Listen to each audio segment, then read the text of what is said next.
Hello guys, it's Super GT here. Welcome to my guide for surviving lap 1. Now lap 1 is always where all the crap happens, and if you can get through it you're probably going to do very well in the race. So my first point here is going to be give yourself a decent amount of space in front of you to react to incidents. So these guys are going to crash into each other and I've got a decent amount of space there to react for when it does happen. You can see there I managed to safely get past them. So my second point here, as we come around the first corner at Brands Hatch, is watch out for cars joining the track. Most people are very bad at joining the track, so this pink car, I'm not sure exactly where he's going to go, and as I approach I'm going to get on the brakes there, as you can see, and I'm going to go around his outside. So you're going to have to be really careful with the way that cars rejoin the track. So a few more cars there joining the track, I'm going to stay on the other side and get past them nicely. Now at this point it looks very tempting to dive up the inside of that black car, but as I say earlier in this video, it's best to hold back and give yourself some breathing space. So you can see there, they're all going to take each other out. I've got the space to be able to react and get past them. So it's probably not best to get right behind people, because if they crash you've got no time to react.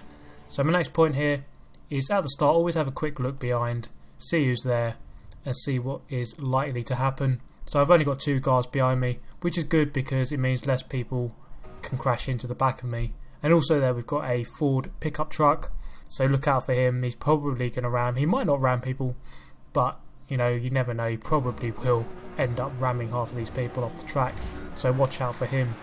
Now his spar and his hairpin, I want to get to the inside, but you have to do so safely. So look behind, we've got those 2 cars there, but they're not really troubling me at the moment, so it's probably safe to move over to the inside. So if we move again forwards, I'm going to move over to the inside. We've got plenty of space to do that, which is okay. And you can see it's already kicking off at the front there, so watch out for where the cars are going to be spinning and try to avoid them as we come into turn 1. So you can see that Lexus on the outside, he obviously isn't paying attention, he's just going to go flying into it, and I'm just going to crawl around the inside. The inside is always the safest place to be, and look at this, I'm just going to avoid everyone by crawling very slowly around the inside, and I've managed to avoid all of that. Now this is a tricky situation, you've got a load of smoke there, and I think there's 1 or 2 cars in there, I can't quite tell. So the best way to avoid this is to move over to the left, but don't just simply swerve over to the left, you have to know if anyone's there. So I've got the black Mustang, so it'd be best just to tuck in behind. And if we look there at the distance markers, the guy behind me is 114 feet behind, which is quite a long way, which means it's safe for me to move over to the left without having to look behind. So I do so safely there, and we've got past. So the main advice in that clip there is get on the inside if you can, and also use those distance markers on the left hand side to work out how far behind a car is. So if it's 100 feet then you're probably safe. Now here's another example at Bathurst. So I'm at the back of the grid, and so we're going to have a couple of looks behind there. So we're fairly safe from behind. Looking forwards, we've got plenty of space again. Now it's always going to kick off at Mount Panorama. It always does. So have a quick look behind. I'm pretty safe from behind, so I don't have to worry about that. So just hold back, let everyone take each other out, which they always do. Look for the gap and then accelerate into the gap. So don't go full speed and hope for the best. Just hold back, wait for the gap to appear, and then go through the gap. If you have to go off the track to get past, just do that. And there's a fast car coming past. Don't swerve across to block people. Just let them go past if they're faster than you, because you're only going to cause more trouble. They'll probably just ram you off if you block them. So you're best off just letting them go past. That is the safest solution. So what do you do if you're starting on pole position? Now you only really have one decision to make, and that is, do you stay on the inside to block, or do you go to the outside to take the normal racing line? So here I believe I'll be able to get to the first corner first without being overtaken, so I'm going to go to the outside here to take the racing line, which is always quicker. So if you can get to the first corner unopposed, then take the racing line. So as we turn in here, I'm about 22 feet ahead, which isn't much, but it's just about enough to be able to turn in without being overtaken. So if you can get to the outside without being overtaken, then do that and you should be okay, because going around the first corner you should be able to get yourself a bit of a gap. So you can see there I've got a good 50 feet or so gain just because I took the racing line. So another example of that is Lime Rock Park.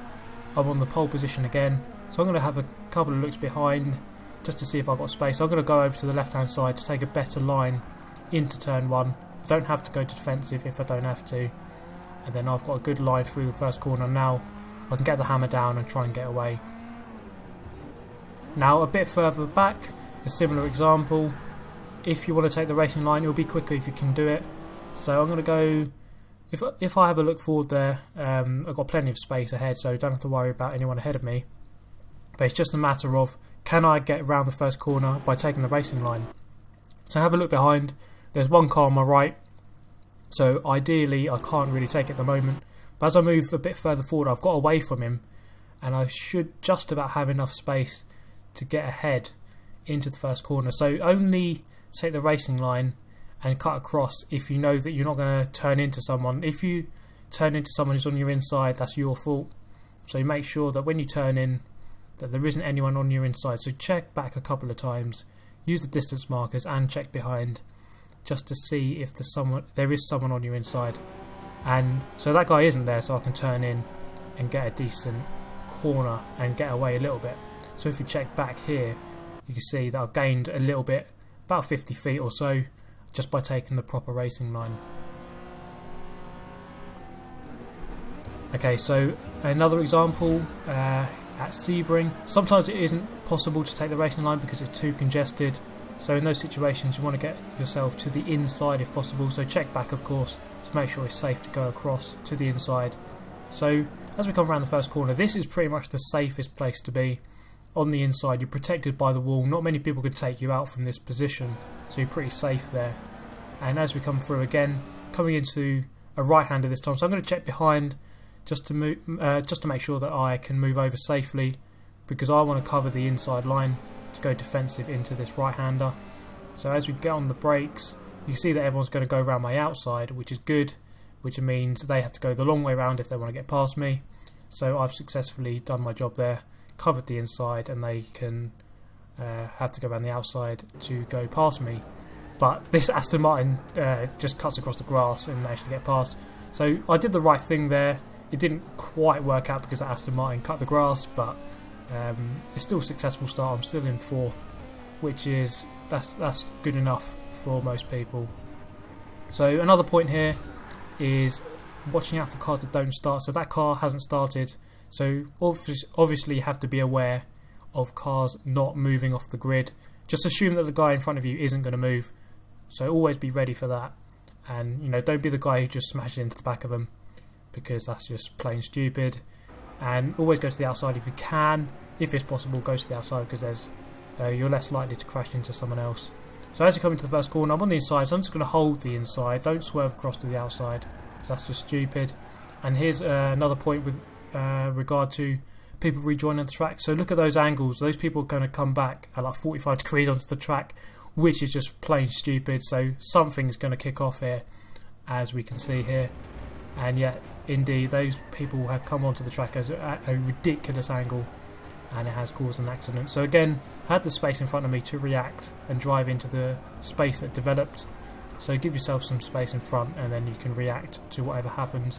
Now this white car in front is just swerving all over the place, causing a lot of trouble, which is stupid. He should just hold his line and be safe. Okay, so wet starts. This is where this is where a lot of trouble can be caused. Now, I know there's a massive puddle on the inside of Silverstone, so I want to get to the outside if possible. Also, there's that Ford Capri, which is going slowly. I've already spotted that 2 rows ahead, which is another reason why I want to go to the outside. So I'm going to check back just to make sure that there's no one there. So you can see there I've got a bit of space, so I can safely go over to the outside. You can see there that Ford Capri is stuck in that puddle, and he was going very slow. So that was a very good judgment to go to the outside. And now that I'm on the outside, there's no need to swerve across to the inside, because I've got people on my inside. I can't turn on the inside. I've got that McLaren F1 there, so I'll just have to stay on the outside essentially, and I'll be able to get through safely without crashing. So as we progress through turn 1, I've got around nicely without crashing. I'll go around the outside of that skyline. Now we're coming into a corner with a big puddle on the inside, so I want to get over to the other side. So I'm going to look back, make sure I've got enough space to move over, which I have. I've just about got past that skyline, so I'm going to move across, which means I can avoid this massive puddle. And luckily that Skyline, he tried to ram me there, I think. He's completely missed, or he's just about tapped me, but luckily he hasn't taken me out. So I avoided that puddle, and we've got into the first corner, or the second corner here, nicely without crashing. Now this is something I don't understand. I think a lot of people don't pay attention to what track they're doing. Now I think a lot of people here are thinking we're doing the Grand Prix circuit, but this is the loading screen. It tells you what circuit you're doing.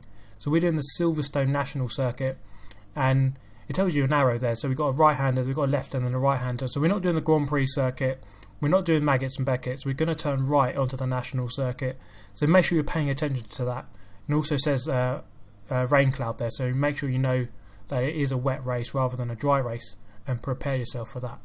So as you come through the corner here, everyone's gone wide because they're not paying attention to what track they're doing.